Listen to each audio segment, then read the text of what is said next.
Hi, everybody. It's Debbie. So glad to see you guys back. You guys should be proud of me. I'm actually starting on time. That's like, that in itself is a momentous occasion. I am really proud to introduce Mr. Ken Gerhard. Thank you so very much for coming, Ken. Um, Ken is absolutely amazing. He really is. He's been a cryptozoologist for many, many, many years. And Ken, we were just basically with Stan. You've led an amazing career and an amazing life, and I just really would just like to hear you talk about so much of what you've done and what you've experienced. And I mean, you're just like my mentor. You really are. I mean, you're just absolutely amazing. And yes, I have taken Ken's classes, and he's good. Now, he's not going to be like all those other teachers that are going to let you just slide by. Now, Ken don't play that. It's like if you take his class, you're going to learn. And I Well, really liked that. I appreciated that. well, thank So, you for having me on, Debbie. It's definitely an honor and a pleasure to be here with you tonight. And I appreciate you taking my course. You were an outstanding student. I hung in there. I thoroughly enjoyed it. I swear I would take it over again just for the fun of doing it. I really would. But let's talk about you now. Tell us, how did it start with you first getting into cryptozoology? What is the thing that really sparked you off in the very beginning on this? Oh gosh, yeah. People ask me that a lot because obviously there aren't many of us in this field, and it's kind of an unusual pursuit, discipline, if you will. Uh, what I always say is that my father was a scientist and a forestry professor, and I grew up kind of in the North Woods, but I spent a lot of time in the outdoors, and I loved collecting critters when I was a kid, salamanders and snakes and all kinds of creepy crawlies. And so I've always loved animals. And my first pet was a caiman, which is a small alligator. And so I was always been about all kinds of creatures, if you will. And then I also loved monster movies growing up. I grew up in an era where it was, Godzilla and King Kong and Creature from the Black Lagoon and all that good stuff. So I remember when I was about 8 or 9 years old, and I don't know if they still do this, Debbie, but when I was a kid back in the 70s, Saturday morning was cartoons, obviously, and one of my favorites was Scooby Doo. So I was probably watching Scooby Doo, I imagine. But I love Scooby Doo. oh yeah, how could you not? Those meddling kids. But I remember watching one Saturday morning, there was a news break and they did a little short segment on Bigfoot, and they showed a clip from the famous Patterson-Gimlin film from 1967, incidentally filmed exactly a week after I was born. And they showed pictures of guys holding the big plaster casts of big human-like footprints. And so something just clicked. I thought that the idea of Bigfoot was really amazing.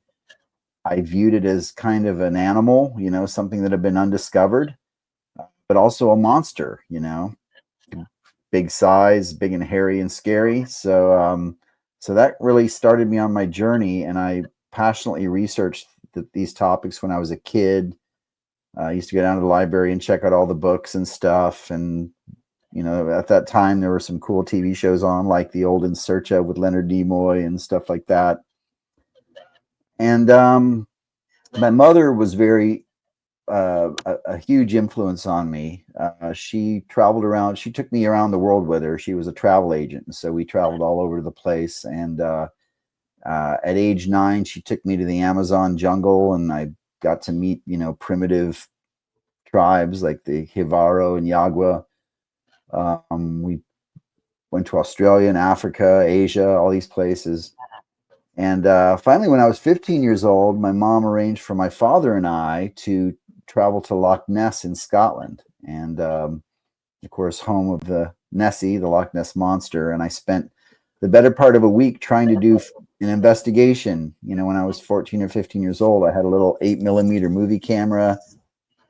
I spent a lot of time by the lock, just kind of watching, looking out, hoping I would see something break the surface. And then I, interviewed some of the local people and asked them what their thoughts were, if they'd ever seen anything. So that, yeah, it was just something that kind of sparked my interest at a young age, and I've just always been passionate about it. Never expected to do it as a career. I think I've just been very lucky, very blessed to have had opportunities to do this full time. And yeah, so many decades ago, when the internet was getting going, I hooked up with some Bigfoot researchers here in Texas, and they took me out to some areas, and I heard things and saw evidence and different things, and you know, wrote a book, started doing TV shows. It just kind of snowballed for me. So I've been very blessed, and yeah, it's a fascinating field. I love to travel. I love to meet people. I love to spend a lot of time in the outdoors, of course. So it's been quite a journey. It certainly has. I mean, not a lot of people can say that they've actually met, very rarely seen indigenous tribes in that way. And, to be able to meet them, I mean, it's amazing. I've never done anything like that. My dad was in the service, so we traveled a lot. Oh, cool. And I really didn't, yeah, oh, yeah, I could never go to the places that we lived in growing up. I didn't come over to the United States till I was 12 years old. So we didn't really know just that a little bit. We didn't even know about a lot of the monsters and the things that were going on over here. And and when we were talking about Bigfoot, and I had mentioned I had actually seen one time. I had no idea what I was looking at because I Wow. didn't know what they were. I had no idea. So it was something that happened that was just so raw and so innocent because I thought something got loose from the local zoo. I had no idea what this thing was. It's just he was a lot bigger than me and had a lot more hair. But and then when I told everybody what we saw, he goes, "Oh, you're hallucinating. You're this, you're that." I was 16, and I was like, "I don't even know what I saw." Are you bringing? Oh, yeah, Teresa. Hi, Teresa. By the way, yeah, she wants to know if you're bringing copies of your book to the Deep South Para Comic Con. Oh, always. You need Yeah. an Whenever I autographed appear at copy. an event, I've got books and things for Good. sale, and I'm honored to sign them. Well, I have a feeling that so many people just on our team are going to be collecting up your books. So you guys better come out quick. You better get there before we do. Looking forward to it. But oh, this I'm just so excited about this one, mostly in part from people like you coming. I mean, I'm just like so glad I finally get to sit down and talk with you. We've done our classes together and everything, but this will be the first time that we've met face to face. That's true. And Yeah. yeah, yeah. So I'm just so looking. I don't get down into that area much, unfortunately. So I know it's true. We're way down here. Um, Now, did you working, because I have experience with this, you working in the zoo environment like you have done for years, mhm. do you think that that has helped you in the cryptozoology? Oh yeah, without a doubt. I've been a volunteer educator, a docent at the San Antonio Zoo for about 9 years now, and it has helped me immensely. One of the things I regret was that I never did actually get a college degree in zoology or biology or any of the things that might have given me a little bit more foundation and credibility. As I mentioned, my father was a scientist and a college professor, so I did grow up in an academic household, but working at the zoo has been an amazing experience. The San Antonio Zoo has an interesting history. We actually searched for the Yeti or the abominable snowman back in 1957. We're the only zoo that ever mounted an expedition to search for one of these mysterious creatures. And I've had an opportunity to get to know, you know, we have an amazing conservation biologist, Dante Fenolio, who travels around the world and discovers new species, usually like deep in caves and things. He goes into these caves and finds these isolated populations of, blind catfish and salamanders and things like that. We have one of the top bird departments of any zoo in the country. We incubate and hand raise, uh, very endangered birds. I got to basically handle one of the rarest birds in the world last year. The guy just threw it in my hands. I was like, here, this thing is extinct in the wild. It's called a Guam rail. That was pretty cool. Yeah, so just working with the scientists there. As an educator there, we have to basically study a lot of the things, because we're there helping the school groups and visitors at the zoo just basically understand the next level of what's going on with conservation and animals at the zoo. And that's what all zoos really emphasize: conservation. I mean, that's why zoos exist. Yeah. And I know a lot of people have, including my late aunt, she was an animal lover, and she had a very negative view of zoos. Like, oh, those poor animals, you're putting them in cages and whatever. And they're really not so much in cages anymore, because zoos have changed so that usually the habitats are, they're obviously not as big as the animal would be free ranging in the wild. But on the other hand, the animals are very well cared for.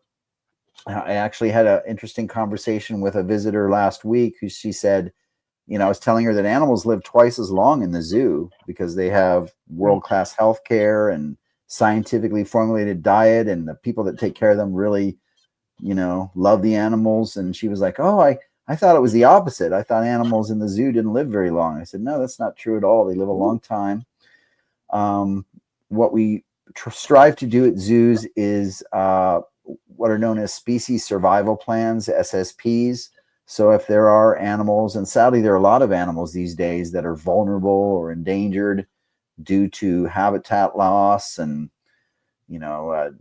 pollution and different factors like that. So in zoos we strive to maintain species and reproduce species that might not be doing so well in the wild. So there's really an amazing system in place.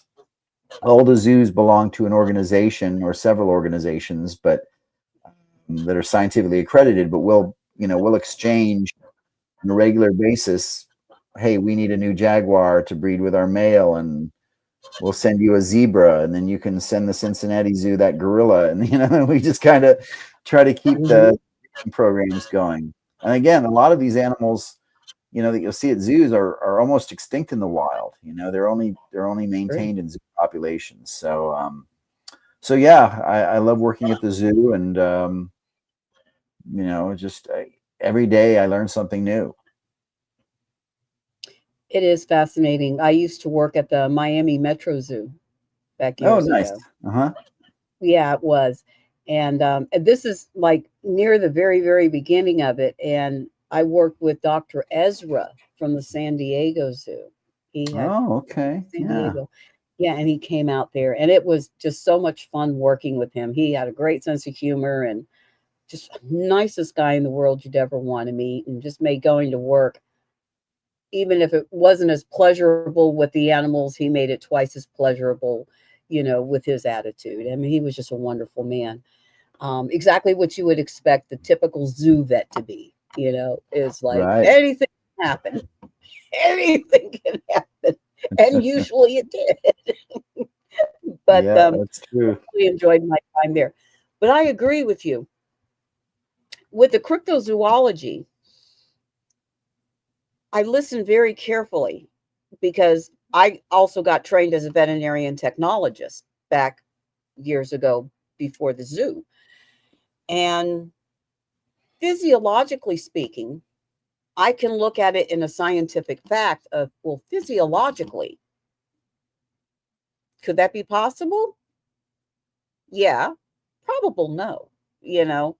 Hmm. Um, my that's where I think it gets me into trouble sometimes, because a lot of people are like, "Oh, no, no, this is definitely the way that this is." Um, I think the biggest thing for me are mermaids. No, no, it just I'm sorry, it cannot happen that way. If you look at the actual physiological means behind this, it would not be possible. The salinity of the water alone would not make it possible. You can't do it. But I digress. But with me working around animals for as many years as I did, and knowing a lot of the actual physical, medical, physiological, everything going along with it, it puts a more of a critique into it and looking at it more on a scientific level. And I'm not so sure if that actually helps me sometimes or hinders me sometimes. But sometimes I think I'm too and then I have to think about it, and it's like, Deb, anything is possible. May not be probable, but it is possible. Well, But yeah, that's a great way to look at it, I think. And yeah, your experience has definitely given you, as you said, an insight that, maybe a lot of laymen don't, wouldn't understand. Well, why can't a mermaid exist? We saw that documentary on the Animal Planet that was made up, but kind of fun. But you remember, Debbie, the class I did on romantic zoology.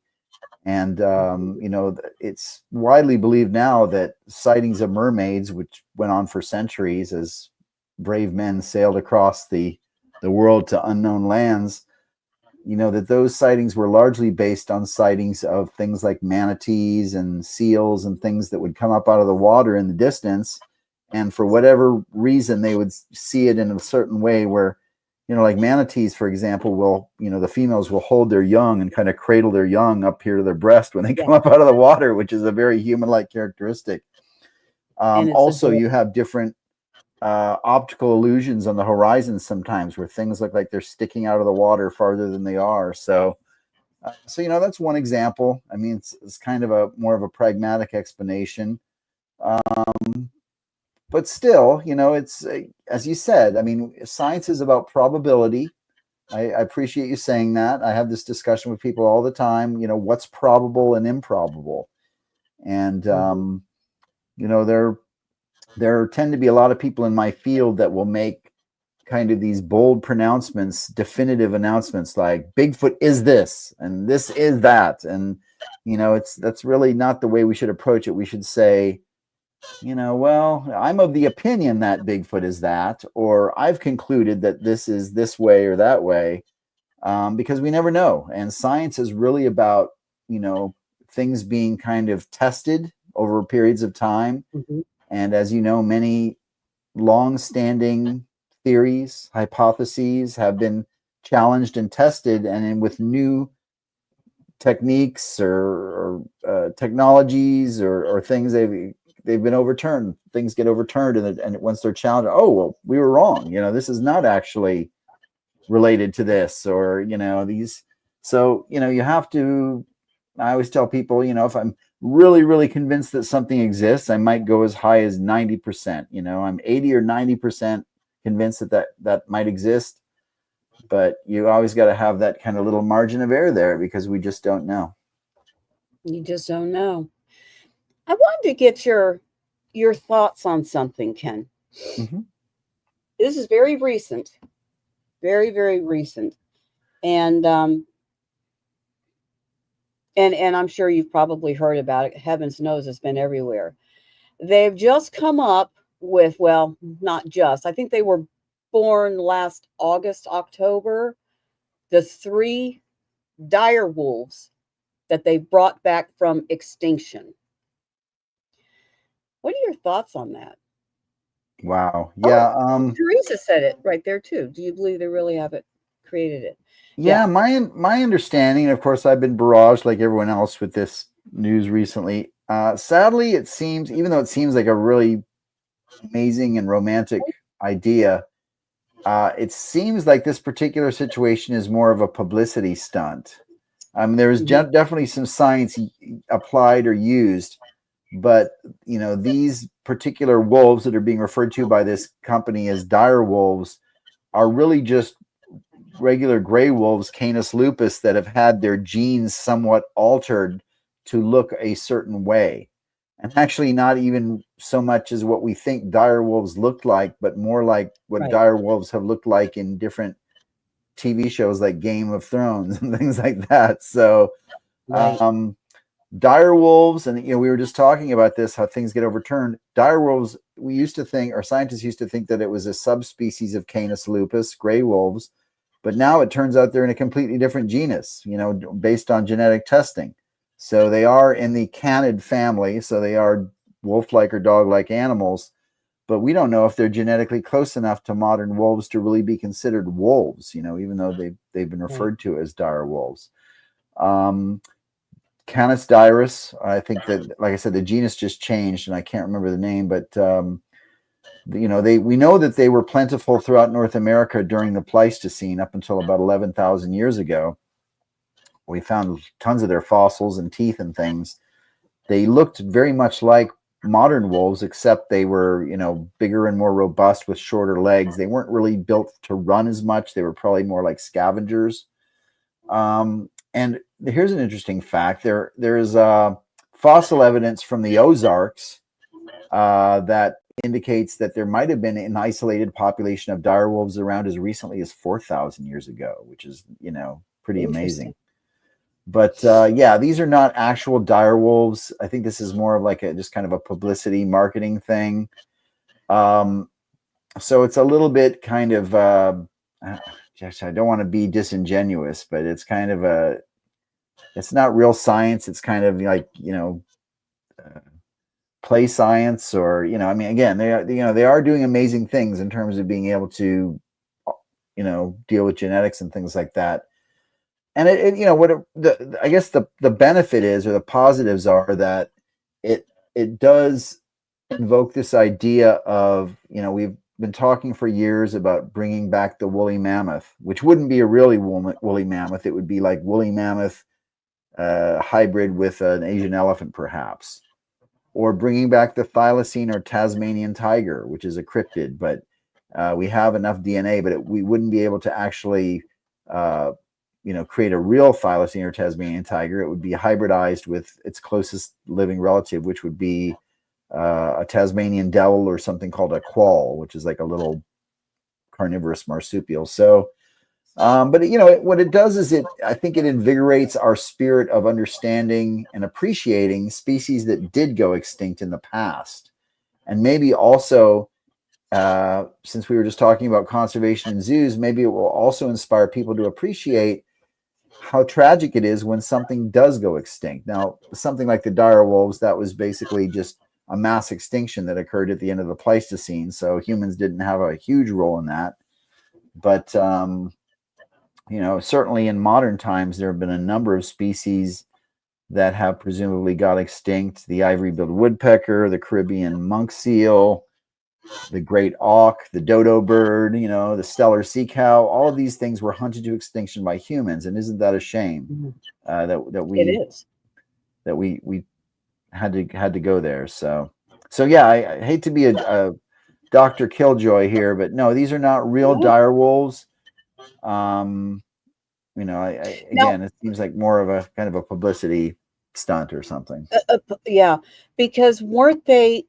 This is my understanding. I could be incorrect, but weren't they actually their genetic makeup was actually modified by using the CRISPR method? Oh gosh, sounds like you might know more about that than I do, but their genes were altered. So, They were I'm altered. not a Yeah. geneticist, but it sounds like, they can do all kinds of amazing things with DNA these days by altering genetic codes and things like that. So, you have your DNA, deoxyribonucleic acid, and then there's RNA, and those things can be altered or adjusted based on what scientists are able to look at in terms of different DNA strands and mutations and things within those. So I don't know if you want to explain that to me. I'd love to learn what that method is. I I don't really know the complete ins and outs of it either, Ken, believe me. I mean, that is like, but it's a method that they've used that they have also wanted to bring back the woolly mammoth with. Okay, And so to yeah, me, that's yeah. And to me, it's forgive me, it's silly because I mean, we should have been thinking more about the loss of the last white rhino that we did have a oh yeah, huge hand in on that. What a tragedy. And that was the most recent one that I know of that is just mind blowing. It's like, don't worry about bringing something back, worry about preserving what we've already got yeah. that we're tragically allowing to. Let's say what we have. You know what it just occurred to me that, and this was obviously not the same technology being used, but there used to be a wild bovid in Europe called the auroch, AUROCH, or aurochs, and I forget when the last one was killed. I think it was like in the 16 or 1700s in Poland, but they years later, cattle breeders in Europe managed to basically bring back a semblance of it by breeding different different breeds of cattle together that had similar appearances and looks, and they kind of modeled it wasn't the real thing, but it was kind of like a similar, like an homage. So I guess that was kind of like the original idea to maybe do something like that. um but yeah, there's they're doing some amazing things with DNA. There's no doubt about that. We should be There's no very doubt about that. fascinated by some of the work that's being done, in terms of not just necessarily modifying it, because they're introducing DNA from extinct species into living things. That's pretty amazing. But yeah, let's keep what we have. I'm with you there. Right, right. Now, Lee's got a question. She said, Coast to Coast with George Norrie covered a couple seeing a dogman type creature in the British forest, 8 foot tall and covered with hair. What are your thoughts? Oh gosh, yeah, I think I'm probably familiar with this Good case. one, Lee. There's a British researcher named Paul Sinclair who has there's a particular area, I think it's called Brixton, which is in Yorkshire in northeast England, and there have been a lot of sightings of werewolf type, dogman, I guess we'd call them, type creatures up there. And this kind of reminds me of what we were talking about earlier, right, Debbie? I mean, the idea of a half man, half wolf, or a wolf headed man or whatever is not really scientifically viable. So this is one of those really weird cryptids, like a mermaid or a goat man or a pig man or any of those kind of Big man, an human. alpaca man. Yeah, exactly. So it's like the island of Dr. Moreau, if you remember that story. But I uh, do. yeah, the I had an opportunity to interview not the eyewitnesses, but Paul Sinclair, the investigator, about 2 years ago at length. And he's spoken to several people up in that area that claim that they've seen this werewolf type creature. Now, what's really interesting is that some of the recurring descriptions that he's gotten, eyewitnesses insist that these creatures, whatever they are, really resemble like werewolves in different movies, like from Underworld or Harry Potter, or some of these like pop culture werewolves that people see in movies. And they're like, I swear that's what it looked like. Basically a wolf head, broad shoulders, upright, 6 to 8 feet tall, covered in hair, walking on its hind legs primarily. And here we have a similar version in North America, of course, the beast of Bray Road in Wisconsin, the Michigan Dogman, the beast of the LBL in Kentucky. So they're having these dogman creatures have been reported by a number of people in recent decades. I've interviewed several eyewitnesses. I don't know. I think it's, we were talking earlier about what's impossible and possible. Now, this is not zoologically possible. So we're not talking about some undiscovered species. But if people are open-minded to other mechanisms beyond our understanding, and then we're talking about things like the supernatural and metaphysical, and there are things that are happening in our world that we don't quite understand yet. So I think I would put these dogman creatures squarely in that category. Gotcha. Gotcha. Yeah, that's like you were saying, that's where my early training comes in at, and I'm like, hmm, no, no. It's still fun to investigate, though. I But mean, it is. sometimes. But then you always sit around and you think, but what if? What if that oh, well, yeah, you could look into that. Mm. Because you just don't know. And there are so many things that happen in this world today that you're like, who would have ever thought that could have happened? I mean, it's just so out there, but it's like, but there it is. Yeah, it Like seems the like platypus. the platypus, great example. Well, it seems like we're circling back around a bit, though. But I understand I'm not a conspiracy theorist per se, but I know that some of the people that are interested in the dogman phenomenon tend to speculate about genetic experimentation by the military or some Yes, nefarious secret organization that is somehow making these half man, half wolf hybrids. So I don't know if that's possible. I would say it's improbable at this point, to use your word. right. But who knows? I think, honestly, I think the dogman is, again, more of a metaphysical. Now, I'm not a real paranormal investigator per se. I can tell you I've tagged along on ghost hunts and I've seen doors slam and other weird things happen where I thought, okay, there is stuff that we don't understand going on around us.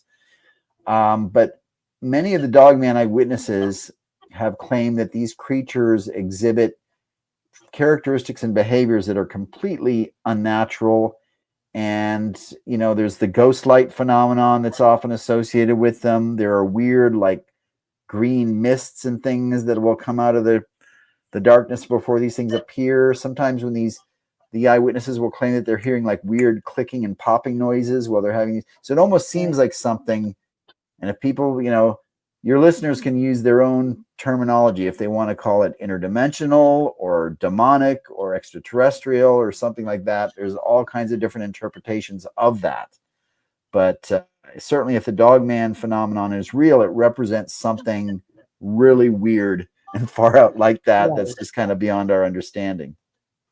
That's true. And really, and that's really where I admire a lot of these paranormal investigators, the ones that are just really committed to doing what they do. They don't look at the impossible and consider it impossible. They look at it like an adventure, see what's behind it, Um, me being a paranormal investigator myself from years and years and years, the weirder something is, the more I have to question, huh, how'd that happen? Well, I gotta see. And, sometimes my curiosity can get the better of me, I have to say. So I have to be careful. But there's also like really strict rules that I follow. I have strict rules for myself. Don't go in anywhere if you don't have permission. None of this urban exploration. No, it's called trespassing. But we don't do that. But thank you, Lee. Um, but in so many of these cases that you look at it like that's just impossible. But if you really get down to the get down to the basics, get down to the very, very, very beginning of it, as far down as you can go, there are extenuating circumstances that could have led up to something like this. Mm-hmm. It would be rare and it would be exceptional, but it could have led to something like that, which goes into like the dog man or something. Mm-hmm. Like we said, look at the platypus. Who would have thunk? That's the cutest little thing I've ever seen in my life. But you're looking at five animals, Yeah, and none yeah, of they're them should have been interbreeding. yeah. But there it Scientists definitely were scratching their heads when the first platypus carcass could you came in. imagine? There, this can't be real. So, This I can't I should have mentioned also that several dogman witnesses also have reported, and this is something that's in your wheelhouse, the kind of residual hauntings, or what do they call it, attachments, where like after they have the sighting, it's almost like it follows them home, and they start having all kinds of weird poltergeist activity and things like that. So again, it's pretty far out stuff. I definitely put it in a different category than something like Bigfoot or the Loch Ness monster. Without a doubt. Without a doubt. Um, with Bigfoot and the Loch Ness monster, we're looking at something biological, more than likely. More than likely. More probable. Um, pe- yes, which I believe to be on a more than likely level than alien encounters, or, more than likely it's biological. But how? You know, how has it remained hidden for so long? Oh, so many questions. And there are answers out there, but you just got to hit on them. At the right time in the right place with the right circumstances, and that's what it's going to take. Um, Definitely. Mhm. for sure. And Teresa says, what are the most common misconceptions people have about cryptozoology? Ooh, there's a lot. Oh gosh, that's a good question, Teresa. Well, obviously the cryptozoology infers the study of animals or the animal kingdom. That's what zoology is, and cryptozoology means the study of hidden animals. Um, so the key word animal, and cryptid is a word that was invented by some of the founding fathers of the field, Dr. Bernard Heuvelmans and Ivan Terence Sanderson, and some of those guys who were zoologists. But these days, a lot of people think, you just mentioned aliens. There are a lot of people that, just based Mhm. on public perception and things that have happened through social media, that aliens are cryptids, and that something called the Slender Man is a cryptid, or black-eyed kids, the Mhm.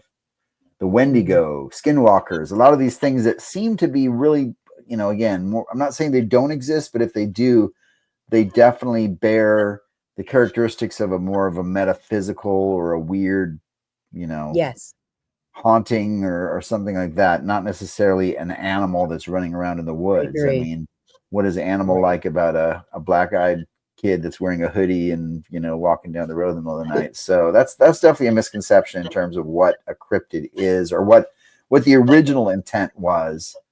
The definition of a cryptid was. Let's see what else. And I think that we were talking about at one time the Mothman fitting in there. Oh yeah, Mothman is not a cryptid. Mothman is something more on yeah. the paranormal side. I couldn't agree with you more. And Yeah. just since you brought it up, I announced tonight that my new Mothman book is going to be dropping here in a few weeks, and so this You're I going to have that again I'll have it with me at the conference. with But so yeah, Mothman is something I've investigated for years, and it's what's interesting about Mothman. I agree with you; it's not a traditional cryptid, but originally, before the name Mothman became popular in the media, folks around Point Pleasant, West Virginia, where this thing was being seen, were calling it the bird, or the Mason County bird. So it was called the bird, even though most of the original eyewitnesses described something that was obviously not a bird. It had wings, and that's pretty much where the similarity stops. But there are some cryptozoologists who've speculated that the Mothman was basically a giant unknown species of owl, like a man-sized owl, or some kind of monstrous bird like a thunderbird, which we've talked about, which is Mhm. a different type of cryptid. So there is a little bit of that kind of gray area sometimes, where something seems to be, either in Mhm. this category or that category. But sometimes there's an argument to be made that, well, maybe it's in both, or maybe it's a case of people seeing multiple different types of things, which I refer to as composite identity, when people report seeing different things and they all kind of get lumped together and called the same thing. That happens sometimes. Hopefully that's another answer for you, Teresa. There's a lot of composite identity. So like what is a chupacabra? Well, in Puerto Rico it's one thing, In Chile and Nicaragua, it's another thing. In Texas, it's another thing. But they're all called chupacabras, but it's just a name. It doesn't necessarily describe a specific thing. It's kind of a catch-all phrase like boogeyman or something like that. Right. So yeah, there's a lot of I guess the biggest probably misunderstanding about cryptozoology, as far as I'm concerned, as a traditional old school cryptozoologist, is that there tends to be a little bit too much of the kind of paranormal and UFO stuff kind of getting thrown into the mix. Which, make no mistake, I find all of that fascinating. I love the UFO phenomenon and abductions and all that stuff is really interesting. As I said, I've tagged along on ghost hunts. I think there's definitely a valid pursuit going on there in terms of a phenomenon. So, but we have to kind of keep, in my opinion, just kind of keep all of those different mysteries separate, and not have a tendency to kind of just lump them together, because it would be cool if Bigfoot was from another planet, or it would be cool, if Right.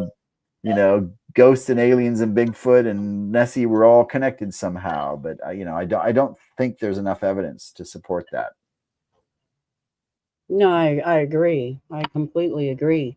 Um, Talking about Nessie, has there been any sightings lately on her? Oh, On her? I mean, have there? oh yeah, there's still about 10 good sightings a year on average. Wow. There's a group. I was part of an expedition there about a year and a half ago. Loch Ness Exploration is a new group that's sprung up, and they're very scientific. There's also a Loch Ness sightings registry, and there are a lot of people that are seeing. Obviously, there's misidentifications of waves and debris and things like that. But there are about 10 good sightings a year. Once you separate all the misidentifications and things, there are still about 10 good sightings a year on average. In fact, when I was there about a year and a half ago, I interviewed a couple that had a sighting on a particular morning. I was there like 7 hours after their sighting, and they even had a video on their phone, even though the thing was very far away. It was several hundred yards offshore, so it was not conclusive, but it did appear to be like two large black humps that were sticking very high out of the water, and maybe a third appendage that kind of looked like a head and a neck or something on the end. And it didn't look like debris or a wave effect to me. It looked like something animate moving across the bay. And so that was for me, it was pretty convincing, because these people had seen something that shouldn't have been in Loch Ness. So, and really the really cool thing, Debbie, is that the sonar evidence has continued, and we've had some really good sonar contacts in recent years by boats captains on Loch Ness who are familiar with Loch Ness, who've been on Loch Ness in boats for many years, and have captured sonar contacts of very large moving animate objects that are like 30 feet long, moving, through the loch several hundred feet down. And sonar experts who've looked at those contacts are convinced that they are not schools of fish or biomasses of plankton or anything like that, that they seem to be whatever they are. It's like one large object, so a lot of people don't discuss that, but the sonar contacts, sonar evidence, along with the visual sightings, have been the most compelling evidence. Now, there are a lot of photographs that have turned up at Loch Ness through the years, but we know that a lot of those have been hoaxed. That's been proven many times, that there are people hoaxing photographs. And again, there are, Loch Ness is a strange place. There's a lot of weird currents that go against each other, and Yeah. wave effects and debris and things. And there's seals get into Loch Ness from time to time. So it's possible that, there are some misidentifications there as well. But I think it's an ongoing mystery. Seems to be evidence turning up all the time. So hopefully this new group that's down there, they're very well organized, and they've got lots of cool gadgets. So maybe they'll make some progress there. It would be amazing. It really would. I mean, who wouldn't love the idea of having another animal that we could say, you know, she's for real. Now we've got proof she's for real. And it would just bring out all these questions. How on earth did she avoid detection for so long? And how many are there? It's not couldn't possibly be just one. She had to have come from somewhere, you know? Yeah. And so it's like, well, where have they been? But I remember when it just made so much sense to me. You were explaining one day that this is a big world. It is an awful big world. And it's called the wilderness for a reason. That means because there's nobody there. They're all down in the cities and other places. That's why you don't see them. You know? And I just thought about it for I thought, that is the simplest and most rational explanation that I've ever heard in my life. Yeah, there are Obviously, places, that's why. definitely places untouched by man, and especially, deep water. Obviously, places like Loch Ness is like 750 to 800 feet deep and very, Yes. it's very challenging to go down and see what's down there at those great depths. I mean, think about the average depth of the oceans, or 12,000. That's the average depth of the oceans around the world, 12,000 feet. In fact, I've been kind of every year around this time, I get sucked into the Titanic stuff, and I'm watching Titanic documentaries for days on end. And I mean, the fact that wreckage is, 12,000 feet down. I mean, it's took them how long to get down there and find it, and even still, it's very challenging because of the immense pressure, the temperatures, and the pressure. So, if there are things that live in the deep ocean, I mean, we certainly haven't seen them yet, and there's just so much possibility, there, the potential for for kind of undiscovered things living in deep waters. But yeah, and to your point, the wilderness areas, we've talked about that as well. I mean, Mhm. gosh, as much habitat loss is going on, if you consider all of the vast mountain ranges and jungles and deserts and tundra and all those places where humans hardly ever go, it's quite intriguing. Yeah, the more you hear about it, the more logical and the more sense that it makes. It's like, they are where we're not. That's why you're not seeing them. They, mostly inhabit where you're not. You're not going to see them if you're not there. But Makes sense to me. I Yeah. know I saw one recently had come out where somebody said it was just a film clip. To me, it looked like mistletoe in a tree. That was me. But it said, there it is. Do you see them? And I'm like, I see the mistletoe. Sure, that's mistletoe. But they claimed that it was Bigfoot. Hmm. And I thought, surely if you got mistletoe like that, you could have gotten a Bigfoot. Because I think that's all you got. So I mean, I'm so critical when it comes to those blurry pictures or those far away things. It's like people are getting the weirdest things up close and personal. You'd think you'd be able to get something like that a little bit better. So, Yeah, that's and, and frustrating. You're AI right. is our worst enemy. Yeah, AI is our worst enemy, Yeah, and I've been AI making a, has a a lot of. no, Go ahead. I'm with you. I'm with you. Sorry to talk over you there. I think I mean, I've actually been on this bandwagon for a while now, but especially with AI now, I really don't have much interest in alleged photographic evidence of cryptids. People Yeah, still send me videos and photos all the time, and I'm like, man, we've reached a stage now where you can't tell. I mean, if it's blurry and out of, like you saying, if it's blurry and out of focus and whatever, then why is that? Because pretty much anybody now can take an incredible photograph with their phone. I mean, there's nothing that should be out of focus or blurry at this point. It's pretty much anything.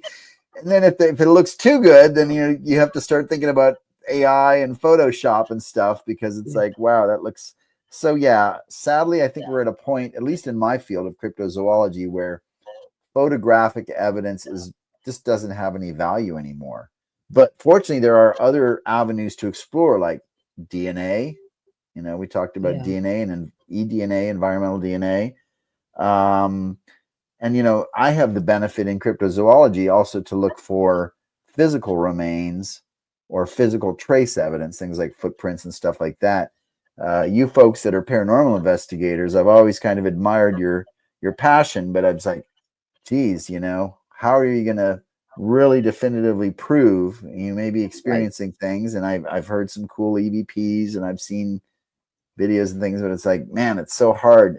It seems like it would be such a challenge to get that conclusive evidence that, let's just call them ghosts. Ghosts exist. How are you going to prove that? That's, uh, Right. but I still When think there's so there's, many hoaxes going on, yeah, and that's again, the problem. AI. AI again is not your friend in that either. And it really discredits a lot of good work that's been done to, everything being left up in a, oh, that's not what, this that's not true. Well, it Sure. is, Yeah. but proving it is much more difficult these days, just like with the cryptozoology. It's much more difficult these days. But I'll tell you what's not difficult is the loss of the white rhino. That's not difficult to understand. And our elephants are going down the same path, the hippos going down the same path. And that's that's where these conservationalists really need to, and they're doing a great job. I mean, Hmm. my gosh, they're they're they're doing a great job with the black rhinos. I mean, in particular, Yeah. and they're just No doing doubt. everything in their power that they can do.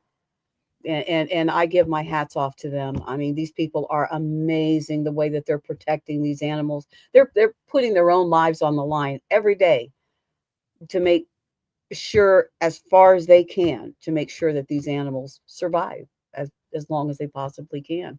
And much respect to them for that. Agreed. Agreed. Um, Yeah. but before you go, I wanted to ask you one question. You were talking a little bit earlier about when you were little and you were growing up, and watching like Leonard Nimoy and with his show.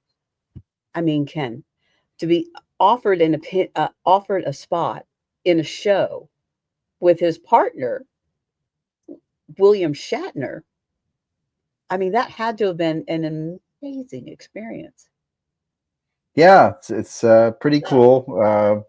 I loved Star Trek long before In Search of came on the air back in the 70s, the old campy Star Trek show. But I've never met William Shatner. I've been on his show Unexplained several times now, like 6 times. And before that, I was on a show Mhm. he was on called Weird or What. That was a Canadian show. But in both cases, they film him separately. So he's taken to a Yeah, different studio and location and stuff. So he doesn't actually interact with any of the people on the show. So sadly, I've never had a chance to meet him. I did meet one of his handlers, excuse the term, at a conference a couple years ago, and I said, "What's Shatner like?" And he's a great guy. He loves sushi. He loves to talk, and he's just a hoot. He's fun to hang out. I mean, think about it. He's in his 90s now, and I mean, he's still going pretty yeah, strong. Dude's been to space for real. I mean, for so real. he's an inspiration. He did make fun of me on one of his shows, so that was kind of a thrill for me that I was doing like an investigation, and then they cut to him, and he was basically just kind of uh, mocking my well, whatever it was, but it was like, okay, yeah, that's cool. William Shatner's teasing me or making fun of me, so I guess that's as close as I might get. I don't know. Nothing's always the way you think it's going to be. It's Definitely always not. But he's an different. icon, and the fact that he's doing a show now. I mean, he and Leonard Nimoy were good friends, of course, but they were also rivals. I mean, anyone who knows that whole Yeah, history of they were even back on the Star Trek set, they would go back and forth. So I think that after Nimoy's success on In Search of, that William Shatner always kind of wanted to one up him. So now he's doing a show like In Search of. So it's kind of like that the competition, even though Leonard Nimoy has passed, it's like the competition is still ongoing. It goes beyond death, Ken. It just doesn't stop. Ken, you have been absolutely wonderful. And thank you so much for coming on the show. I so enjoyed having you. And I know so many people were thrilled to hear that you were going to be on the show. And I want to thank you so much for, accepting our invite for you to come on out here. Um, but I'll be seeing you soon at the con. Yeah, So I can't absolutely. wait. Definitely looking forward to the conference. Thank you again for helping to connect me to that. And yeah, I'm really looking forward to it. Should be a great time. It should be, yeah. Yeah, we are going to have a great time. And let me just go ahead and remind everybody that you can meet Ken Gerhard himself at the Deep South Paracomic Con this August 9th and 10th in Ozark, Alabama. Ken will be there. Brett Wagner will be there. Lee Triana Terry Brown, who was just on a little bit ago, she will be there. Um, oh my gosh, there's is this the line of Tony Moran, Michael Myers. He was Michael Myers. Um, Brett Wagner was Leatherface. Just to clue you guys in, and of course, Lee Triana Terry Brown. She was on Repossessed on Hulu. Yeah. There's Keith Age, the Keith rock and Age, roll. my good friend, he's going to be there. He's a lot of fun. Yeah, we're gonna have a good time. It's gonna be Ken. Thank you again. I so totally appreciate it, and I can't wait to see you in August. I'm really looking forward to it. And everybody out there, I want to thank you guys so much for coming on the show and meeting Mr. Ken Gerhart here. And but remember, August 8th and 9th, Ozark, Alabama. Come on down to Deep South and you can meet him in person. Get a book, get it signed, get a picture. It's all there. Thank you, everybody, so very much. And we'll see you next Tuesday. Thank you again, Ken. Bye, everyone. Thanks, Debbie. Good show.